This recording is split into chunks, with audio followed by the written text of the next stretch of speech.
Salutations, chers amis.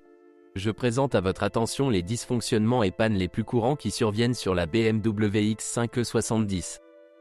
Le corps est d'apparence magnifique et est construit de manière étanche et coûteuse.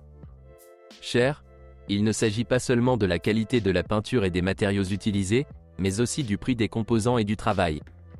De nombreux éléments décoratifs coûteux, une très haute qualité d'ajustement des panneaux, un beau design se déplace comme des ailes avant qui se transforment en pare-chocs, augmente considérablement le coût de toute réparation pour tout contact de la voiture avec la dure réalité environnante. Le bas de la voiture comporte un tas d'éléments en plastique qui se cassent facilement lorsque vous essayez de gambader hors route et de prendre d'assaut les trottoirs. Il ne faut pas chercher la corrosion, contrairement aux concurrents de Mercedes. Les Bavarois s'en sortent bien à cet âge. Même les copies cassées n'auront pas d'indications évidentes de réparation de carrosserie de mauvaise qualité sous forme de peinture cloquée. Heureusement, le pare-choc avant et les ailes sont en plastique. Étonnamment, même en tenant compte des capteurs de stationnement tout autour, il y a beaucoup de voitures endommagées. Une voiture familiale avec un tel châssis est très susceptible de provoquer des conducteurs incompétents, et même le sentiment de fausse sécurité dans une grande voiture fait des ravages. Le salon et ses équipements nous le rappellent de plus en plus au fil des années. Il y a beaucoup de plaintes concernant les inserts de panneaux en bois et en carbone qui se détachent, c'est un problème assez courant sur les voitures avant restylage. Les poignées de porte souples sont un article consommable si une femme avec une manucure conduit la voiture. Mais les sièges et le volant durent généralement longtemps, à moins que les commandes de réglage électrique ne tombent en panne. Les pannes du système multimédia sont une autre affaire. Les mises à jour iDrive sont depuis longtemps devenues un sport particulier pour les propriétaires de BMW. Ici, vous devez soit être informé vous-même des mises à jour et des modifications, soit faire appel à un spécialiste de confiance. Comment mettre à jour la navigation ou obtenir les codes FSC, tout cela se trouve sur les forums spécialisés du modèle. Les pannes dans ce domaine se multiplient sur les machines plus anciennes. En plus des problèmes électroniques, en cabine, déjà décrits, on peut s'attendre à des pannes du remplissage mécatronique de la machine. De nombreuses fonctions des nouvelles BMW sont mises en œuvre grâce à l'apparition de composants électroniques là où on ne s'attendrait pas à les voir, en particulier dans le châssis et la direction. Barre anti-roulis réglable, pneumatiques de châssis intelligent, direction active, accouplements électriques pour l'entraînement de l'essieu avant, phares adaptatifs. Tous ces composants comprennent des boîtes de vitesse, des moteurs électriques, des électrovannes. Et tout cela s'use. Les composants de câblage sous la carrosserie et dans les pare-chocs, le câblage des capteurs de stationnement, cependant, ils cassent souvent dans le faisceau intérieur, les capteurs de suspension, l'éclairage adaptatif et les freins souffrent également grandement de notre hiver salé. Les pneus cacanes suspendus en raison d'une défaillance de l'un des composants sont courants, et les capteurs de stationnement sont particulièrement différents à cet égard. Il existe également l'agriculture collective. On rencontre souvent des propositions visant à remplacer les connecteurs des capteurs de stationnement à ultrasons par des composants de moteur. ZMZ. Même si le câblage ici est de haute qualité, non comparable à celui de Volkswagen sur le PQ35, il existe de nombreux problèmes purement de ressources. Tout échoue rarement en même temps, mais plus la voiture est ancienne, plus d'unités devront être réparées ou remplacées, et ici beaucoup dépend des qualifications du technicien et des souhaits du propriétaire. Souvent, la technique de réparation d'une unité a été élaborée, comme dans le cas du remplacement des engrenages en plastique de l'entraînement de la boîte de transfert, mais dans la plupart des cas, les composants sont remplacés par des neufs. Le câblage du compartiment moteur et les capteurs des moteurs à essence sont menacés, car la température y est très élevée. Les V8 essence suralimentés de la série N63 sont particulièrement malchanceux, leur tuyau d'échappement passe exactement derrière le moteur, chauffant les faisceaux du bouclier moteur déjà chaud. Les pompes électriques et les bobines électriques du système de refroidissement ont également une ressource limitée, mais elles ne sont apparues qu'après le restylage et des problèmes surviennent rarement. Mais il y a déjà des échecs, ce qui signifie que les ressources de ces nœuds sont également limitées.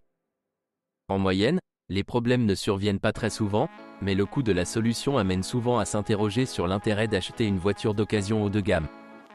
Les freins du X5 sont excellents à tout point de vue. Ils fonctionnent bien et disposent de ressources tout à fait suffisantes. Les disques suffisent pour quelques remplacements de plaquettes, et les plaquettes elles-mêmes durent généralement au moins 30 000 à 40 000 km. Si vous installez des composants non originaux, le ratio est violé. Il n'y a eu aucun problème sérieux de corrosion des tubes ou des blocs ABS. Des ruptures et des frottements du câblage des capteurs ABS et des capteurs de niveau inclinaison de la carrosserie se produisent régulièrement, mais sont relativement faciles et peu coûteux à réparer. Les suspensions sont suffisamment solides si vous ne volez pas dans les trous et ne pliez pas les jantes. La plupart des travaux sur ceux-ci passent par le département de mécatronique. Une suspension standard sans électronique n'est presque jamais trouvée sur la E70. La plupart des voitures sont équipées d'une suspension adaptative avec amortisseur à commande électronique et gonflage pneumatique sur l'essieu arrière.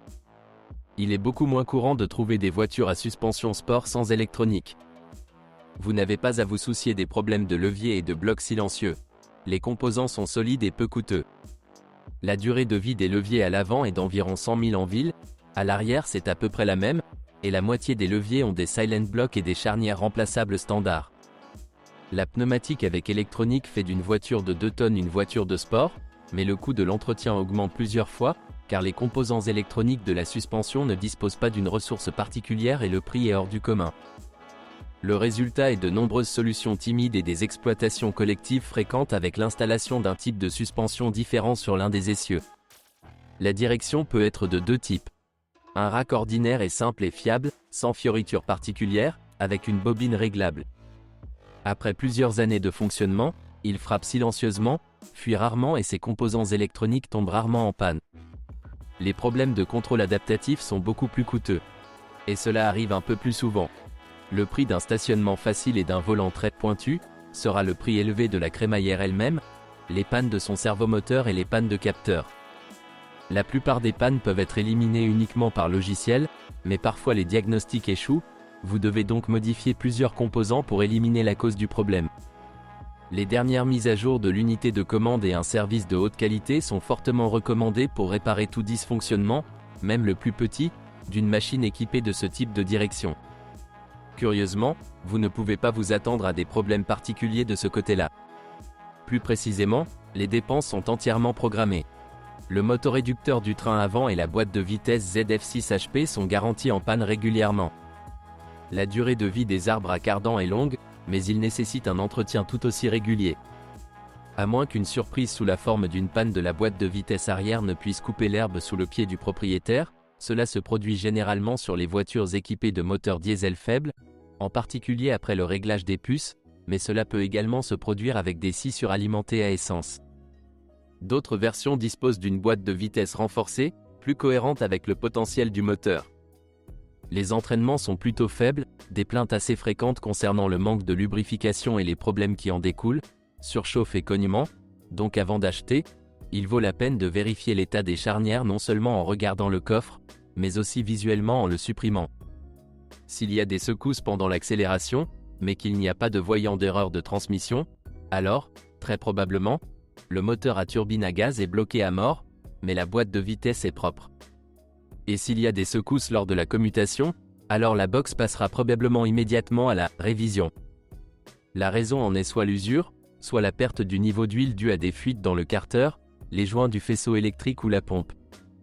Dans tous les cas, la boîte aura de l'usure au niveau des bagues et de la saleté dans le corps de la vanne, elle ne durera pas longtemps même après avoir ajouté de l'huile. L'augmentation du refroidissement de la transmission automatique peut prolonger sa durée de vie, tout comme les vidanges d'huile fréquentes, une fois tous les 30 000 à 40 000 km. Mais après la première cloche, cela pourrait ne plus aider la tranche d'âge. Les transmissions automatiques à 8 rapports les plus récentes ont toujours fière allure, du moins elles sont moins courantes en réparation. Mais avec des courses allant jusqu'à 100 000 km, il existe des spécimens avec une usure complète des embrayages et une unité mécatronique encrassée. Et les ateliers de réparation se plaignent de la conception extrêmement légère de la transmission automatique, qui peut se déformer lors du démontage. Une caractéristique commune à toutes les nouvelles familles de moteurs BMW est l'utilisation généralisée de plastique dans les composants critiques, une sensibilité élevée à la surchauffe et des conditions thermiques extrêmement intenses. Et aussi des systèmes de contrôle complexes et une très grande sensibilité à la qualité des capteurs et au fonctionnement du kit carrosserie électronique du moteur. Les propriétaires sont conscients du problème et changent souvent l'huile d'origine tous les 7000 km, ce qui ne résout pas radicalement le problème, mais réduit les risques de conséquences graves. De nombreuses personnes installent des thermostats plus froids et améliorent les commandes des ventilateurs, ce qui élimine presque complètement le risque d'un appétit accru pour le pétrole. Cependant, la complexité de la conception du moteur est élevée. Il comporte de nombreux composants problématiques, depuis l'admission sans papillon valvétronique et les déphaseurs Vanos jusqu'aux difficultés purement liées aux ressources avec les circuits de pompe à huile et la sensibilité à la viscosité de l'huile.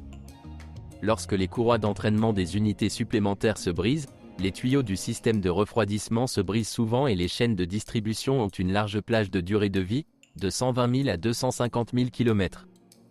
Le plus gros moteur, 4.8, est également le vieux N62B48 familier. L'une des options les plus réussies de sa famille souffre cependant des mêmes problèmes que les moteurs N52, ajustés au fait qu'il y a 8 cylindres et que l'unité chauffe davantage.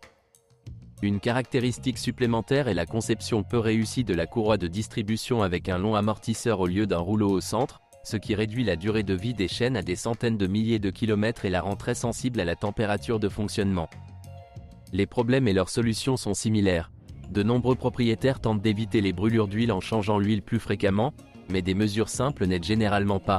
Un traitement complexe est nécessaire pour abaisser la température de fonctionnement et utiliser d'autres huiles. Le restylage introduit des moteurs à injection directe et turbocompresseurs. Ils ont ajouté de nouveaux problèmes aux anciens problèmes des moteurs des séries N52 et N62. Tout d'abord, il s'agit d'un problème au niveau des injecteurs, qui apparaît inévitablement dans tous les moteurs.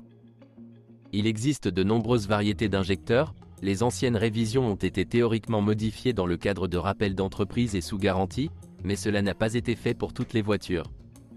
Les injecteurs fuient, tombent en panne, fonctionnent mal. Les conséquences sont à vous de choisir, du coup de bélier lors du démarrage de la voiture au ralenti inégal, en passant par la perte de traction et les pistons grillés. C'est particulièrement difficile pour les injecteurs des moteurs V8 avec leur disposition étonnante. La pompe à essence Bosch souffre ici des mêmes problèmes que sur les voitures VW, elle ne peut tout simplement pas délivrer suffisamment de pression, produire des pulsations parasites d'alimentation, etc. La liste des surprises supplémentaires résultant de l'injection directe est assez longue. C'est au propriétaire de décider si cela l'emporte sur les avantages sous la forme d'une moindre sensibilité à la détonation et d'une réduction notable de la consommation de carburant, mais la pilule a été adoucie par l'installation d'un turbocompresseur, qui permet une augmentation significative des performances du moteur. Cependant, ce n'est pas non plus gratuit. Les turbines sont ici un élément assez consommable sur le X5, même pendant la période de garantie. Les moteurs de la série N55B30 pour voitures avec l'indice 35i ont une turbine et un système d'admission avec valvétronique, contrairement au N54, qui n'était pas installé sur le E70. De plus, cela signifie que le moteur présente moins de maladies infantiles, mais qu'il lui manque également une marge de sécurité particulière pour le boost. Une température de fonctionnement légèrement inférieure par rapport au N52 améliore légèrement la situation avec la coquefaction du groupe de pistons dans un premier temps, mais il y a une pompe électrique dans le système de refroidissement, et le simple remplacement du thermostat pour réduire la température ne suffit pas pour intervenir dans le contrôle du moteur. Un logiciel est requis. De plus, la pompe tombe parfois en panne, ce qui arrive plus souvent que les problèmes rencontrés avec les pompes d'entraînement conventionnelles. Un système de turbocompression relativement simple distingue ce moteur du N54, et la ressource turbine avec un fonctionnement soigneux est tout à fait acceptable, sur 100 à 150 000 km. Mais avec le réglage des puces et en cas de mauvais état du système de lubrification du moteur, cela diminue fortement. Beaucoup changent obstinément les turbines tous les 2 entretiens, après 30 000 à 45 000 km, sans se rendre compte de l'essence du problème. La plupart des voitures équipées de ces moteurs sont encore sous garantie et peu de données sur les pannes sont disponibles, mais sur la base des informations disponibles, nous pouvons dire que cela cause beaucoup de problèmes et que l'entretien doit être complet et minutieux. La plus grande série V8 N63B44 et leur variante M, S63B44 se distingue également par une curieuse disposition des turbines dans la cambrure du bloc cylindre. Cela signifie un réchauffement rapide des catalyseurs et un accès facile aux turbines. Et aussi un grand nombre de problèmes liés à la surchauffe des turbines, du câblage du moteur, des couvre-culasses, des joints et joints du moteur, du bouclier moteur et de tout ce qui s'y rapporte. Les pièces en plastique s'effritent littéralement sur les voitures après 2 ou 3 ans en raison des températures élevées. Ceci est particulièrement désagréable pour certaines parties du système de refroidissement et du câblage électrique, le nombre de pannes de moteur augmente plusieurs fois. Étonnamment, le moteur M, plus puissant, présente moins de problèmes en raison de sa température de fonctionnement plus basse. Au moins, ces joints de tige de soupape ne commencent pas à déverser de l'huile dans les cylindres après un an, et donc le brûleur à mazout ne grandit pas aussi rapidement, ne meurt pas et le catalyseur ne surchauffe pas. Mais en général, il faut payer pour des performances élevées au sens le plus littéral du terme. En raison des conditions de travail infernales, les turbines elles-mêmes ne peuvent pas résister, les systèmes de contrôle tombent en panne, les tuyaux d'alimentation en huile se coquéfient et le plastique des collecteurs d'admission ne peut pas résister. Oui, et il existe déjà 8 buses à injection directe notoires, et non 6, et elles fonctionnent dans des conditions plus sévères, et les piézocéramiques sont sensibles à la température. Les problèmes sont causés par la courroie de distribution avec 2 fines chaînes vélo dans l'entraînement, qui se cassent et sautent lorsqu'elles sont usées facilement et naturellement. Bref, sans intervention sérieuse dans la conception, un tel moteur ne vivra pas heureux pour toujours.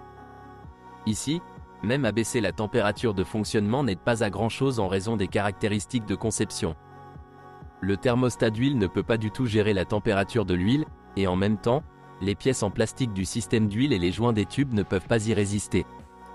Les moteurs diesel sont une joie pour les propriétaires du X5E70, car les modèles pré-restylés disposaient d'un moteur diesel très fiable de la série M57, qui est à juste titre considéré comme l'un de leurs meilleurs moteurs de ces dernières années. Bien que sur les voitures à 2 turbines, il y ait des fuites d'huile fréquentes des tuyaux d'alimentation des turbines, et la durée de vie de la chaîne de distribution supérieure à 160 000 km n'est plus garantie, même si elle peut atteindre jusqu'à 250 000 km. Le filtre à particules peut être fastidieux, il ne se régénère parfois pas à cause d'erreurs, d'un faible kilométrage et d'un sous-chauffage du moteur, il coûte cher et ne peut pas non plus être retiré pour 1 centime. Les boulons du rouleau fou, malgré l'examen de cette unité, se cassent encore parfois. Oui, il existe d'autres problèmes typiques du diesel, mais ils ne sont pas si courants. Mais le moteur a une durée de vie de piston stable, ne souffre pas de brûlure d'huile, n'a aucun problème avec Valvetronic et Vanos et ne coquéfie pas l'huile. Il tire parfaitement et résiste même à un réglage sérieux des puces, bien que de nombreux projets devraient utiliser des capteurs EGT, il dépasse clairement une température raisonnable dans la chambre de combustion, ce qui entraîne une diminution de la durée de vie du moteur. La plage de puissance dans diverses options va de 235 à 286 chevaux. Avec un numéro magique pour les Bavarois.